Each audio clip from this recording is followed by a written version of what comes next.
बात करते हैं उस मुद्दे की, उस बड़ी खबर की जिसने सिर्फ नेताओं ही नहीं बल्कि लोगों का ध्यान भी अपनी तरफ खींचा है। दरअसल हम बात कर रहे हैं अनुच्छेद 370 की। बीजेपी के राष्ट्रीय सचिव ओम प्रकाश धनखड़ का कहना है कि जो लोग खासकर कांग्रेसी इस नियम को दोबारा लागू करवाने के लिए कोर्ट में गए थे, सुप्रीम कोर्ट का यह फैसला उनके मुंह पर तमाचा है। आर्टिकल 370 हटाकर केंद्र सरकार ने जिसको बहाल किया था, कुछ लोगों को इससे तकलीफ हो रही थी। ये निर्णय एक तमाचा है, ये निर्णय एक तमाचा है। तमाचा यार, वो अनुच्छेद 370 का रद्द होना बात तो बढ़िया है भाई। क्यों इतने साल था, मतलब यो कानून लागू हो रहा था, मतलब एक देश है और संविधान अलग अलग है, मतलब काम तो खराब ही था यार। अच्छा होया मतलब यार रांद कट गई है, एक देश और एक संविधान होना चाहिए। वहीं हरियाणा गृह मंत्री अनिल विज ने अनुच्छेद 370 के ऊपर कहा कि इसके कारण जम्मू कश्मीर में पहले से 70% कमी आई है उग्रवादी की घटना में।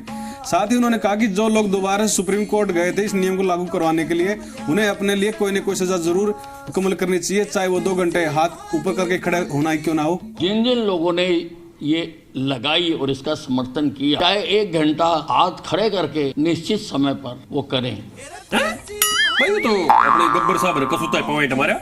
अगर भाई कोई सजा हमें निर्धारित कर लो, चाहे अपने हाथ ऊपर खड़े कर लो। बाकी मैंने इस तक बात याद आ गया, मतलब बचपन में जब मैं छोटा था, बचपन में तो सारे छोटे यार, मतलब जब मैं छोटा था स्कूल में पढ़ा करता, मेरे हाथ सारे मतलब सारे खड़े रह गए। खैर टीचर। वहीं हरियाणा के पूर्व सीएम भूपेंद्र सिंह हुड्डा ने अनुच्छेद 370 के ऊपर कहा कि ये जो फैसला था ये 1964 में ही महत्वहीन हो गया था, क्योंकि इसके बाद से वहां पर सड़कें और राजमार्ग बनने लगे थे। अब सबसे बड़ा मुद्दा है कि जम्मू कश्मीर और लद्दाख को केंद्र शासित प्रदेश बनाने का। 64 में डिलीट हो गया था, 64 से उस टाइम भी डिलीट होना शुरू किया था। 370 की कोई वो नहीं थी, नेशनल हाईवे बन रहे थे। सांगी वाले ताऊ जी एक बात तो बताओ, मतलब जब ये 64 में मुद्दा महत्वहीन हो गया था तो फिर उस टाइम रद्द क्यों नहीं कराया? उस टाइम तो केंद्र में कांग्रेस की सरकार थी। वहीं हरियाणा बीजेपी अध्यक्ष नायब सिंह सैनी ने 370 को मिटाने के लिए सुप्रीम कोर्ट का धन्यवाद किया और पीएम मोदी का भी धन्यवाद किया। माननीय सर्वोच्च न्यायालय द्वारा धारा 370 के विषय में दिए गए फैसले का भारतीय जनता पार्टी स्वागत करती है। भाई हरियाणा बीजेपी वाले राज्य तो होंगे हैं, यो अनुच्छेद 370 का जो कलेश काटा है केंद्र की बीजेपी सरकार ने तो काटा है। वहीं हरियाणा की बिजली मंत्री रणजीत चौटाला ने कहा कि 370 के ऊपर जो फैसला सुप्रीम कोर्ट का वो काफी अच्छा है। साथ ही उन्होंने कहा कि एक संविधान और एक विधान होना चाहिए।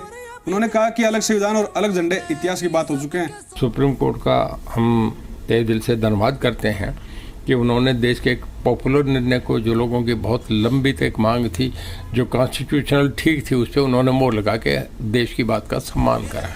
देखा भाई आगे ना वो बात, तेरा भाई भी तो वो बात कह रहा था। अगर भाई एक देश एक संविधान होना चाहिए। बिल्कुल विकास भाई, एक देश एक संविधान।